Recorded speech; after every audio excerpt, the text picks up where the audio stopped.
போர் நிறுத்த ஒப்பந்தத்தை மீறி பாகிஸ்தான் தொடர்ந்து தாக்குதல் நடத்தி வருவதாகவும் கூறப்பட்டிருக்கிறது. இது அவர்களது வழக்கம், வாடிக்கை. எப்போதும் போர் நிறுத்த ஒப்பந்தத்தை மீறி அவ்வப்போது தாக்குதல் நடத்தி கொண்டே இருப்பார்கள். பாகிஸ்தானை பொறுத்தவரை எல்லைக்கோடு பகுதிகளில் எப்போதும் ஒரு அமைதியற்ற நிலையை ஏற்படுத்த பாகிஸ்தான் தொடர்ந்து முயன்று கொண்டே இருக்கும். அதை இந்திய இராணுவம் தடுத்து கொண்டே இருக்கும். தற்போது பதட்டமான சூழல் அதிகரித்திருப்பதால் அவர்களின் தாக்குதலும் அத்துமீறலும் அதிகரித்திருக்கிறது. அதை எல்லை பாதுகாப்பு படையும் இராணுவமும் தடுத்து நிறுத்தி வருகிறார்கள். அதன் தொடர்ச்சியாக எல்லை பாதுகாப்பு படை தலைவர் மத்திய உள்துறை அமைச்சர் அமித்ஷாவை சந்தித்து ஆலோசனை நடத்த இருப்பதாக தகவல் வெளியாகி இருக்கிறது. இந்த ஆலோசனையின் போது ஏற்கனவே எடுக்கப்பட்ட நடவடிக்கைகள் பற்றி எல்லை பாதுகாப்பு படையின் தலைவர் உள்துறை அமைச்சரிடம் விளக்குவார். அதே போல பல்வேறு அறிவுறுத்தல்களை அடுத்து எடுக்க வேண்டிய நடவடிக்கைகள் பற்றி உள்துறை அமைச்சரும் எல்லை பாதுகாப்பு படை தலைவருக்கு விளக்குவார். தற்போது நம்மோடு தொலைபேசி வாயிலாக புவிசார் அரசியல் நிபுணர் திரு கணேஷ்குமார் அவர்கள் இணைந்திருக்கிறார். சார் வணக்கம். இந்த எஸ்கலேஷனை எப்படி பார்க்குறீங்க? இப்போ அமெரிக்கா நீங்கள் 2 பேரும் பேச்சுவார்த்தை நடத்துங்க, அமைதியாக இதை முடிச்சுக்கங்க அப்படின்னு சொல்லியிருக்கிறாங்க. உங்களுடைய பார்வையில் இனிமேல் பேச்சுவார்த்தைக்கெல்லாம் வாய்ப்பு இருக்கா? சார், ஆரம்பத்துலேருந்து 1947 பேச்சுவார்த்தைக்கு வாய்ப்பே கிடையாது சார். பாகிஸ்தானை பொறுத்த வரைக்கும் அதை நம்ம இவ்வளோ நாள் ட்ரை பண்ணியிருக்கோம், அவ்வளோதான். இல்லை ட்ரை பண்ணதுக்காக அமைதிக்கான நோபல் பிரைஸ் நம்ம எல்லாருக்குமே வாங்கிக்கலாம், இந்தியர்கள். ஏன்னா ஒரு பேச்சுவார்த்தை நடத்த முடியாத ஒரு நாட்டோட இத்தனை வருஷம் நம்ம பேச்சுவார்த்தை நடத்த ட்ரை பண்ணியிருக்கோம் அப்படின்ற ஒரு விஷயத்துக்கு வேணா நம்ம நம்மளை பாராட்டிக்கலாம். இந்த நாட்டோடலாம் பேச்சுவார்த்தையெல்லாம் நடத்த முடியாது சார், சீரியஸா. ஆக்சுவலாக இந்த நாட்டோட எந்த நாடுமே பேச்சுவார்த்தை நடத்த முடியாது.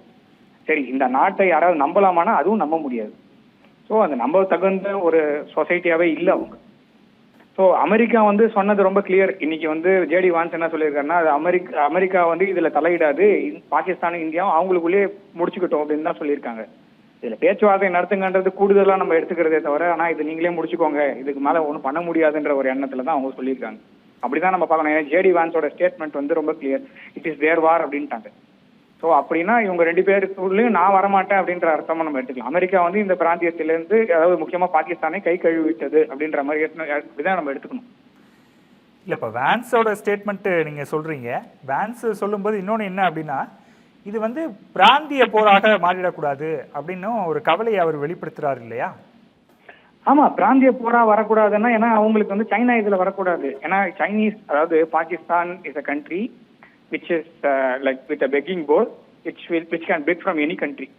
ஏன்னா பங்களாதேஷ் கிட்ட கூட அவங்க கேட்பாங்க அந்த மாதிரி தான். ஏன்னா அவங்க கிட்ட இருந்து பிரிஞ்சு போனாங்க அப்படின்னாலும் அவங்க கிட்ட இருந்து கூட எனக்கு ஏதாவது கொடுங்க அப்படின்னு கேட்கக்கூடிய நிலைமையில தான் இருக்காங்க அவங்க. ஸோ அப்படி இருக்கும்போது சைனாவுடைய மிலிட்டரி லாஜிஸ்டிக்ஸ் அவங்க கிட்ட இருக்கு இல்லையா? சைனா கிட்ட இருந்து உதவி, பொருள், அப்புறம் பணம், அப்புறமா ராணுவ தளவாடங்கள் எல்லாமே வாங்கியிருக்காங்க சைனா கிட்ட இருந்தும். ஸோ இப்போ அது சைனாவுக்குமே இப்போ தர்ம சங்கடமான ஒரு நிலைமை தான். ஏன்னா பாகிஸ்தானுக்கு ஆதரவாக போறதா இல்லை உலக அரங்கில் எல்லா நாடும் ஒரு பக்கம் நிற்குது, இந்த பக்கம் போறதா? இந்த ப்ராப்ளம் சைனாவுக்கும் இருக்கு, அமெரிக்காவுக்கும் இருக்கு. ஸோ நேற்றுக்கு 2 ஃபிளைட் JF-17 ரக விமானம் சைனா பயங்கரமா போஸ்ட் பண்ணிட்டு இருந்த விமானத்தை நம்ம டக் ஹண்ட் மாதிரி ஆயிடுச்சு அது இந்தியாவுக்குள்ள. ஸோ இப்போ அது அவங்களுக்குமே அசிங்கம். ஸோ இப்போ அதை காப்பாற்றுறதுக்கு இல்லைன்னா சைனா டைரக்டா ஹெல்ப் பண்ண வரேன்னு சொல்லிட்டு வந்தாங்கன்னா அப்போ அது ரீஜனல் வாரா எஸ்கலேட் ஆகும் இல்லையா? அதை தான் அமெரிக்கா சொல்றாங்க. இது சைனா உள்ள வராம பாத்துக்கோங்க அப்படின்றது தான் அமெரிக்காவோட வார்த்தையா நம்ம எடுத்துக்கணும். அதே மாதிரி ஈரான் உள்ள வராத பாத்துக்கோங்க அப்படின்னு நம்ம எடுத்துக்கணும்.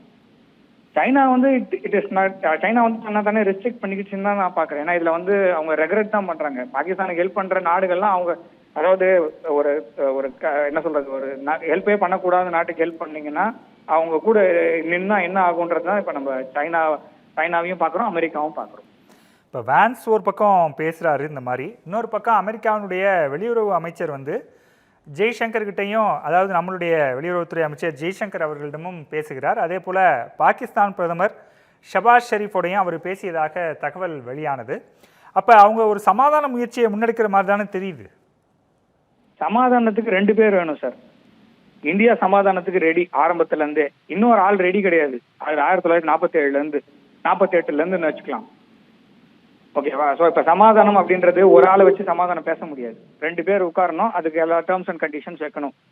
நம்ம நவம்பர் மாசமே செப்டம்பர் மாசமே சொல்லிட்டோம், இந்த பாகிஸ்தான் ஆக்குபைடு காஷ்மீரை எடுத்துட்டு டேபிள்ல உட்காராதீங்கன்னு சொல்லிட்டு. ஸோ பாகிஸ்தான் ஆக்குபைட் காஷ்மீரை வச்சு நெகோஷியேட் பண்றதுக்கு இது மேல எதுவும் இல்லைன்னு சொல்லியாச்சு. இப்போ இந்த நெகோசியேஷனுக்கோ இல்ல பீஸ் இந்த மாதிரி ஏதாவது பேச்சுவார்த்தைக்கு பாகிஸ்தான் ரெடியா இருக்குமா? கண்டிப்பா இருக்காது. ஸோ அப்படி வச்சு பார்க்கும்போது நம்ம என்ன எடுத்துக்கணும்? அப்ப இது பீஸ்க்கு வந்து 2 பேர் வேணும்.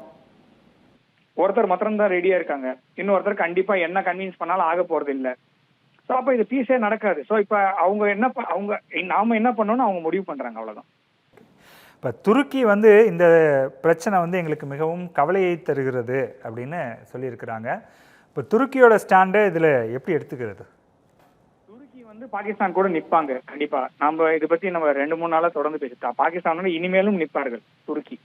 ஆனா துருக்கிக்குமே பிரச்சனை வந்ததுன்னா துருக்கி யார் கூட போய் நிற்பாங்க அப்படின்ற ஒரு பிரச்சனை இருக்கு. அந்த பிராந்தியத்துல ஒரு அசம்பாவ சூழல் தான் இருக்கு.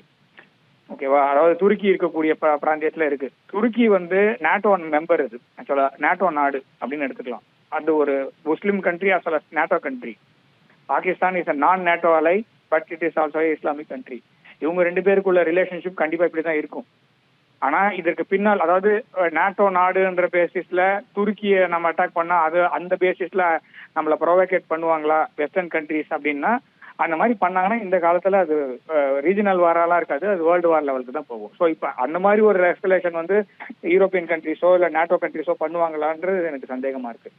இப்போ நம்மளே ஏற்கனவே பேசியிருக்கோம், சீனாவுக்கு வந்து இந்தியாவுடைய மார்க்கெட் ரொம்ப முக்கியமானது, அதனால இந்தியாவுக்கு எதிரான நடவடிக்கைகளுக்கு சீனா ஆர்வம் காட்டாது, அதற்கான வாய்ப்புகள் குறைவு அப்படின்னு பேசியிருக்கிறோம்.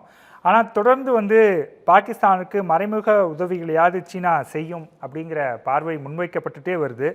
இதை நீங்கள் எப்படி பார்க்குறீங்க? கண்டிப்பா அவங்க இப்ப யாராவது ஒருத்தர் வந்து சைனாவுக்கு வந்து அந்த சைனா பாகிஸ்தான் எக்கனாமிக் காரிடார் அப்படிங்கிறது வேணும். அதுல அவங்க பணத்தை போட்டாங்க.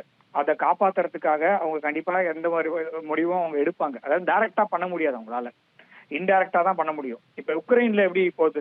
யுக்ரைனுக்கு வந்து எந்த நாடும், அதாவது முக்கியமா சொல்லணும்னா ஐரோப்பிய கண்டத்துல இருக்க சில நாடுகள் வந்து யுக்ரைன் வந்து அது லயபிலிட்டியா தான் பாக்குறாங்க. நேற்று எல்லாம் பாத்தீங்கன்னா ஹங்கேரி அந்த மாதிரி நாட்டோடைய தலைவர்கள்லாம் பேசும்போது யுக்ரைன் வந்து ஒரு லயபிலிட்டின்னு டைரக்டாவே சொல்றதை நம்மளால பார்க்க முடியுது.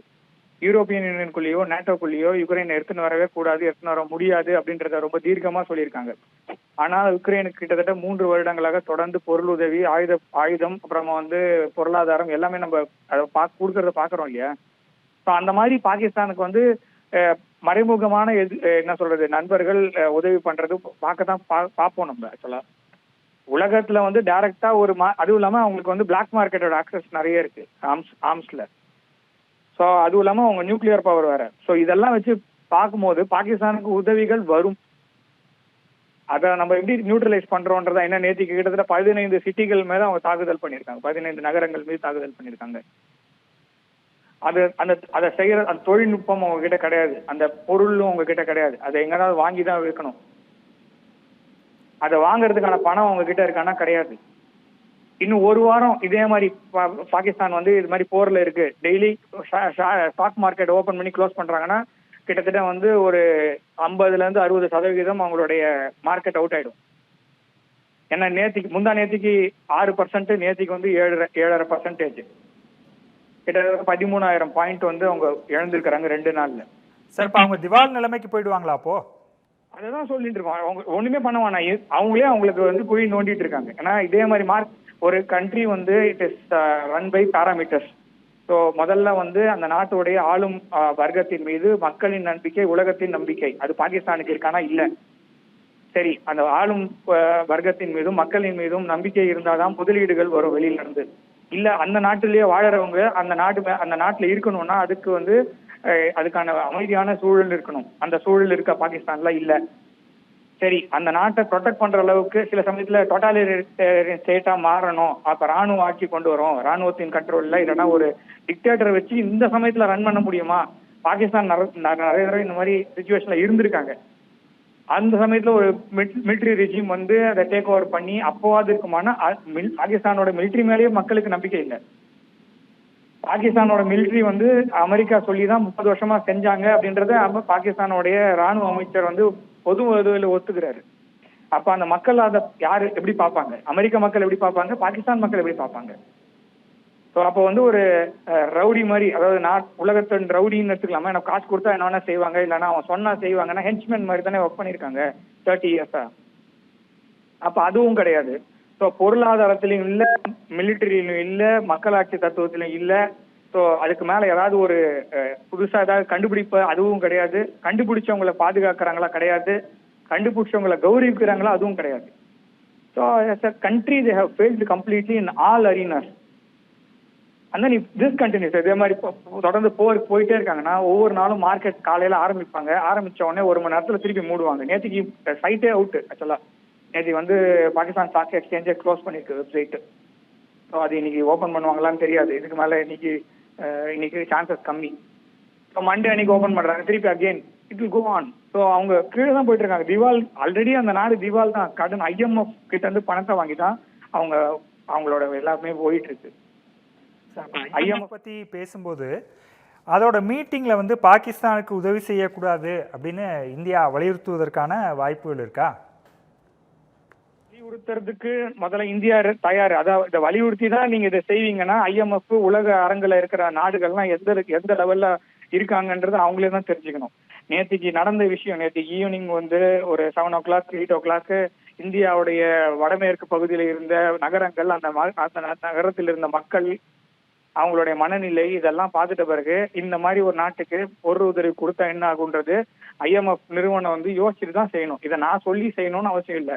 இதை நான் சொல்லி தான் அந்த நிறுவனம் செய்யும்னா அந்த நிறுவனம் எந்த லெவல்ல ரன் ஆயிட்டு இருக்குன்னு அந்த நிறுவனமே பார்த்துக்கிட்டோம். ஏன்னா IMF கிட்ட போய் லோன் வாங்கின நாடு எப்பவுமே உருப்பிட்டது கிடையாது, அது வேற விஷயம். ஆனா IMF கிட்ட வந்து பெயில் அவுட் பண்ணியே வாழ்ந்த நாடுகள் அந்த லிஸ்ட்ல பாகிஸ்தான் நம்பர் 1ல இருக்கு. இணைப்பில் வந்து உங்களுடைய கருத்துக்களையும் பார்வைகளையும் முன்வைத்தமைக்கு நன்றி திரு கணேஷ்குமார். மக்களே, thank you for overwhelming response. நம்ம G Square Aranya record breaking success of phase 1 sold out, அதுவும் வெறும் 56 hoursல. உங்களுக்காக இப்போ phase 2 is open now. Launching G Square Aranya at Poru, bang on Chennai bypass service road. Villa plots ranging from 800 to 3800 square feet. Price on request only. To know more details, call 89399 89393.